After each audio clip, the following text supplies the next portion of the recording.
Welcome to the Deep Dive. Today we're going on a journey. Oh, Back in time. okay. About 5,000 years. Wow. To the Indus Valley Civilization. Yo. One of the world's earliest urban civilizations. So early. Yeah. When we think of ancient cities, Right. maybe Rome or Athens come to mind. Uh-huh. But the Indus folks were building sophisticated urban centers. Really? Long before those empires even existed. That's what's so fascinating about the Indus Valley Civilization. It really challenges our assumptions about the origins of urban life. I see. We're talking about a vast civilization Okay. that stretched across parts of modern-day India, Pakistan, and Afghanistan. Wow. Not just scattered settlements, but Right. a network of meticulously planned cities. Okay, so let's talk about these cities. Yeah. What made them so special? Wow. What kind of planning went into their construction? Imagine this. Yes. You're walking down a street in Mohenjo-daro, Okay. one of their major cities, Uh-huh. and you notice something. What's that? The streets are laid out in a perfect grid system, Really? almost like a modern city. Wow. And all the houses are made from standardized bricks. Standardized bricks. Yeah. That sounds like a small detail, Right. but I'm sensing there's more to it than meets the eye. You're absolutely right. Okay. Standardized bricks aren't just about aesthetics. Hmm. They speak to a level of social organization Okay. and centralized planning that's truly remarkable. Yeah. For that time period, Wow. it suggests a sophisticated understanding of engineering I see. and a level of cooperation Uh-huh. that allowed them to mass-produce building materials. So they weren't just throwing up buildings haphazardly. No. There was a real method to their madness. Precisely. Hmm. They even had separate residential and commercial districts. Oh, wow. Much like we do today, this level of urban planning was unheard of in most other ancient civilizations. Okay, so I'm picturing these well-organized cities Yeah. with grid systems and standardized bricks. Right.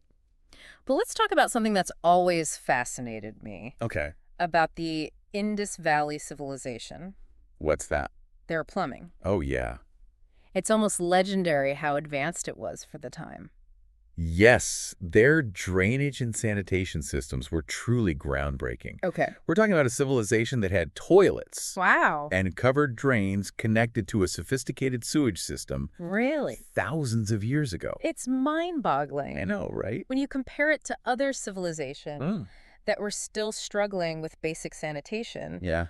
what were some of the key features of this system? One, And how did it work? in most ancient cities, Okay. waste was simply dumped into the streets or left to accumulate. I see. But the Indus people built elaborate systems of covered drains Wow. that ran beneath their streets. Under the streets. Yeah. These drains were sloped Okay. to allow for the flow of wastewater, and they even had manholes Manholes. for cleaning and maintenance. That's right. Manholes for cleaning. Wow, that's impressive. Yeah. They really thought this through. They did. Hmm. And, what's even more impressive is that they had private toilets in many homes connected to this sewage system. Private toilets. Yes. That's amazing. These weren't just basic holes in the ground. Okay. Some toilets even featured flushing mechanisms. Flushing mechanisms. Yeah. That's incredible. Yeah, right. So they were concerned about public health and hygiene long before it became a widespread practice. It seems so. Do we know if this sophisticated system had any impact on their overall health and well-being? Well, while we can't say for certain, Sure. it's very likely that their advanced sanitation practices contributed to a healthier environment and reduced the spread of diseases. It's a testament to their ingenuity I see. and their understanding of the importance of public health. It really makes you wonder, Yeah, what other secrets and innovations right. are still hidden beneath the surface, waiting to be discovered? Yeah. Speaking of discoveries, Okay. let's move on to another remarkable aspect Yeah. of the Indus Valley Civilization, What's that? their trade network. Yes, their trade network was incredibly extensive Okay. for its time. We found Indus seals and artifacts Okay. in distant regions like Mesopotamia. These seals, Okay. often made of steatite and featuring intricate carvings, Wow. were used to mark goods I see. and identify their origins. So it's like finding a piece of ancient Rome Yeah, in the middle of China. it's a good way to put it. What were they trading, and how Yeah. far did their network reach? They traded a variety of goods, Okay. including textiles, Huh? pottery, Mm. jewelry, Okay. and agricultural products. So lots of different things. Yeah. Yeah. Their trade routes extended across land and sea, connecting them to civilizations in Mesopotamia, Wow. Egypt, and even parts of Central Asia. That's amazing. Yeah. To think about the distances they covered Right? and the connections they forged across different cultures. Yeah. They were truly global traders, They really were. exchanging goods and ideas across vast distances. It's incredible. Do they have any unique trade practices or innovations that help them establish such a vast network? One fascinating aspect of their trade was their standardized system of weights and measures. Wow, really? We found cubical weights made of chert, a type of rock, that were used to measure goods. So they weren't just bartering goods haphazardly. Right. They had a system for ensuring fair exchange. Exactly. Okay. These standardized weights suggest a sophisticated understanding of commerce and a desire to maintain fairness and consistency in their trading practices. This system not only facilitated trade within the Indus civilization, but also likely helped them establish trust and credibility with their trading partners in other regions. It's almost as if they were laying the foundation for a global economy, even back then. It is quite remarkable. But here's the thing. Yeah. Despite all these incredible discoveries, there's still a lot we don't know about the Indus Valley Civilization. It's true. One of the biggest mysteries that continues to intrigue archaeologists is their script. Yeah, their writing. It remains undeciphered. That's right. Which means we have so much more to learn about their language, beliefs, and social structures. Yes. Imagine all the stories waiting to be told. It's tantalizing, isn't it? It is. Once we crack the code. It's like having an entire library. Wow. Filled with ancient wisdom. But we can't quite read the books yet. So frustrating. It must be incredibly frustrating for researchers. Yeah, it really is. But what we do know paints a picture of a society that was incredibly advanced for its time. Oh, absolutely. So what does all this mean for us today? That's a good question. Why should we care about a civilization that existed thousands of years ago? That's a crucial question. The Indus Valley Civilization isn't just a fascinating relic of the past. It holds valuable lessons for us today. Their innovations in urban planning, sanitation, and trade didn't just vanish. They influenced later civilizations in the region and ultimately contributed to the development of urban life as we know it. It's like looking into a mirror reflecting our own urban past. Yeah. What specific aspects of their civilization do you think hold the most relevance for us today? Well, take their urban planning, for instance. Okay. The way they design their cities for efficiency and livability is something we can learn from. I see.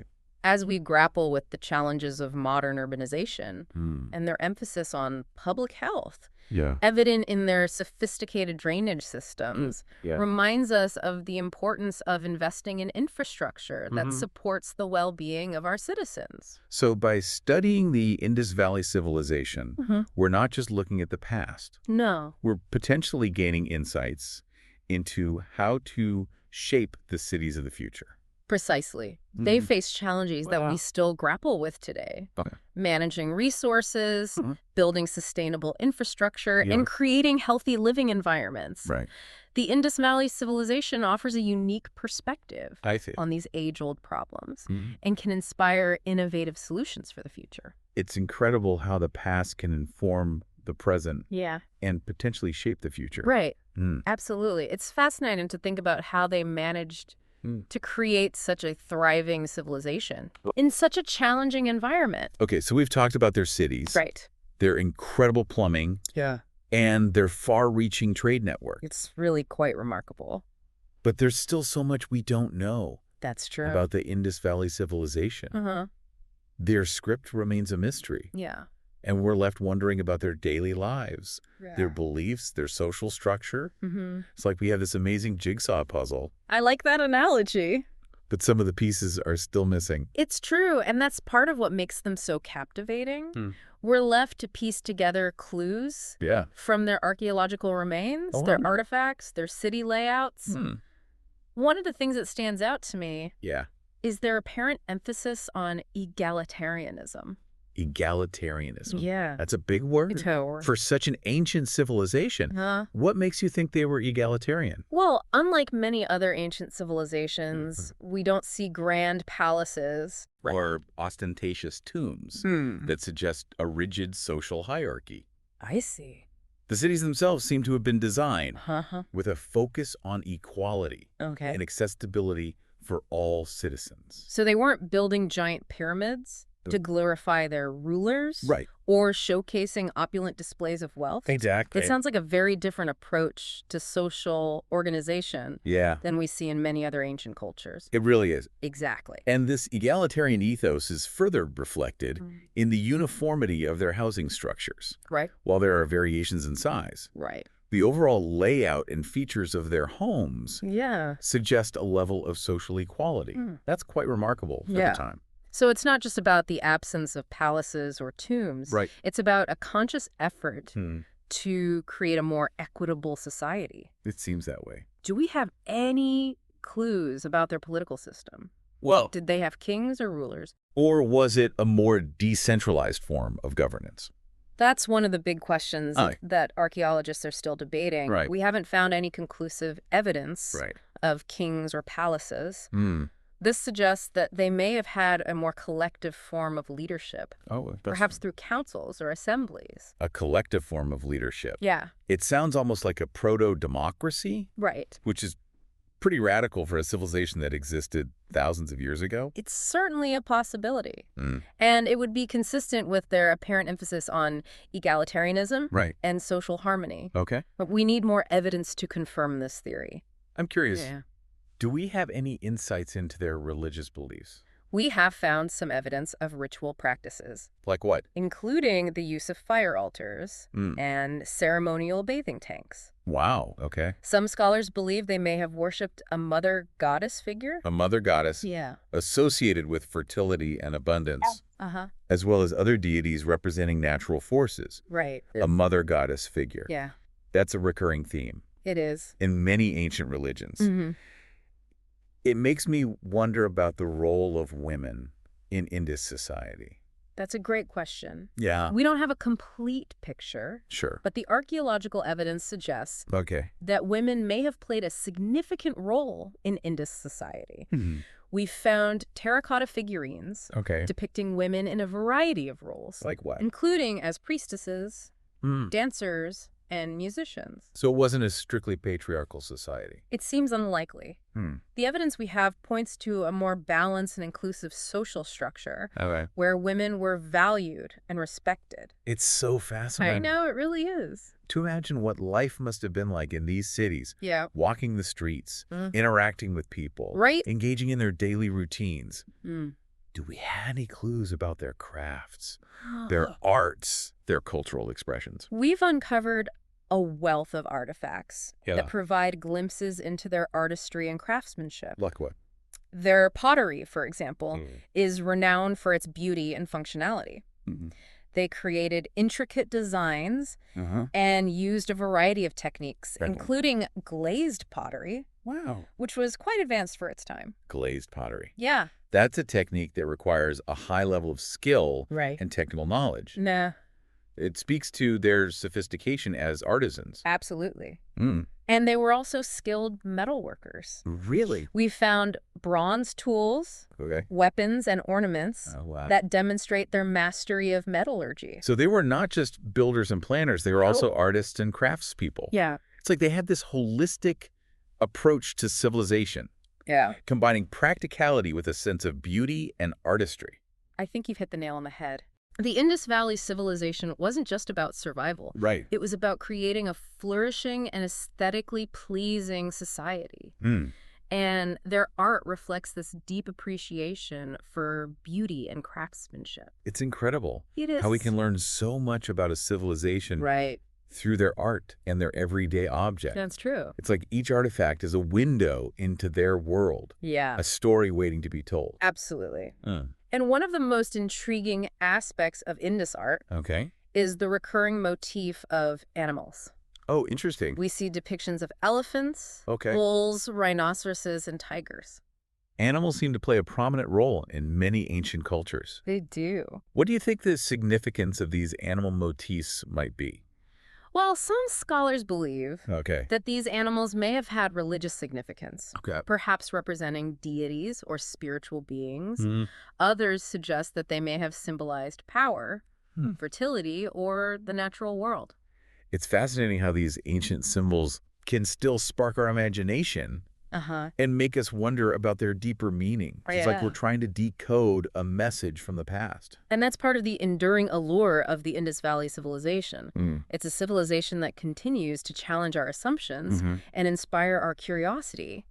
We're still piecing together the puzzle, but with each new discovery, we gain a deeper appreciation for their ingenuity, their creativity, and their unique approach to building a thriving civilization. It's like we're on an archaeological dig, uncovering layer after layer of history. I love that image. So we've explored their cities, their innovations, their art. But what about their decline? What happened to this remarkable civilization? Why did it eventually disappear? That's a question that has puzzled archaeologists for decades. I bet. There are several theories about the decline of the Indus Valley Civilization. Some scholars believe that climate change may have played a role. Climate change? Yeah. Leading to droughts and disruptions in agriculture. That's right. Climate change. That's a challenge that we're facing today as well. It is, isn't it? It's a reminder that even the most advanced civilizations are vulnerable to the forces of nature. Yes, and it highlights the importance of understanding the interconnectedness of human societies and the environment. Other theories suggest that overexploitation of resources, deforestation, or even a shift in trade patterns may have contributed to their decline. That's possible. So it might have been a combination of factors. It seems likely. Both environmental and economic. That led to their downfall. Possibly. It's a cautionary tale. Reminding us that even the most successful civilizations can face challenges and setbacks. It's important to remember that civilizations are not static entities. They evolve, they adapt, and sometimes they decline. And the Indus Valley Civilization is no exception. Okay, so we've talked about their possible decline. But before we wrap up our deep dive into the Indus Valley Civilization, I'd like to circle back to their impact on later cultures. We mentioned earlier that their innovations didn't just vanish. That's right. How did their legacy live on?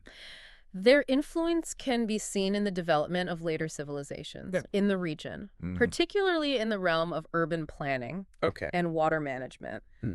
The grid system, standardized bricks, and sophisticated drainage systems that they pioneered were adopted and adapted by subsequent cultures. So it's like their DNA is embedded in the urban fabric of the region? Exactly. Their legacy lives on not just in physical structures, but also in ideas and practices that were passed down through generations. It's amazing how these ancient civilizations, even when they disappear, can leave an enduring mark on the world. Their story reminds us that human ingenuity and creativity can transcend time and space, and that even in the face of challenges and setbacks, the human spirit can endure and leave a lasting legacy. It's incredible to think about the long reach of history. We've been talking about the Indus Valley Civilization, a culture that flourished thousands of years ago. And yet, as you mentioned, their legacy is still visible in the region today. It's true. You know, it makes me think about how interconnected we are across time, the choices they made, the innovations they developed. They're still echoing in the present, and not just in the physical landscape, but also in the cultural fabric of the region. I'm curious about that. How do we see their cultural influence in modern-day India and Pakistan? One striking example is the prevalence of certain symbols and motifs.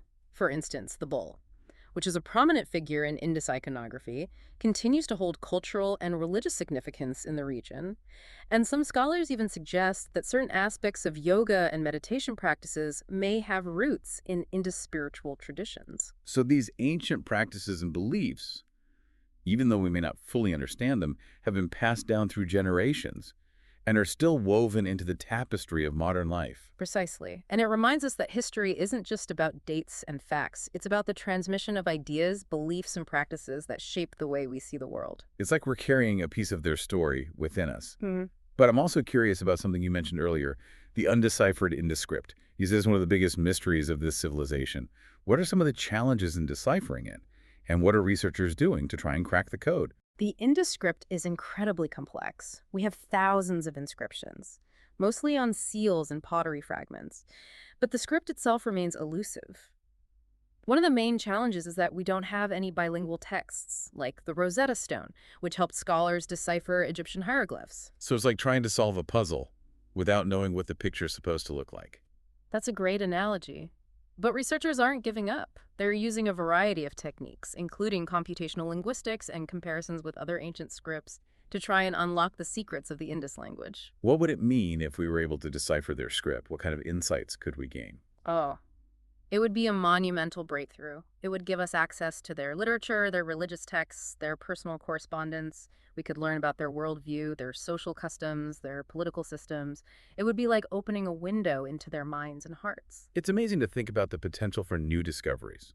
It's like we're on the verge of a whole new chapter in our understanding of this ancient civilization. And, it's not just about understanding the past. Deciphering the Indus script could also shed light on the origins of languages and writing systems in the region, providing valuable insights into the evolution of human communication. It's incredible how something as seemingly abstract as an ancient script can connect us to the past and help us understand the present. But even without deciphering their script, the Indus Valley Civilization has taught us so much. It's challenged our assumptions about the origins of urban life, showcased the importance of sustainability and social equality, and inspired us with their ingenuity and artistry. I think you've beautifully summarized the essence of their legacy. They remind us that even civilizations that flourished millennia ago can hold valuable lessons for us today. And their story, still unfolding as we continue to uncover new discoveries, is a testament to the enduring power of human curiosity and the interconnectedness of our shared human history. Well said. It's been an incredible journey exploring the mysteries and marvels of the Indus Valley Civilization. Thanks for guiding us through this fascinating deep dive. To our listeners, we encourage you to keep exploring and discovering the wonders of the past. After all, as we see today, the past is never truly past. It's always there, shaping our present and whispering secrets to those who are willing to listen.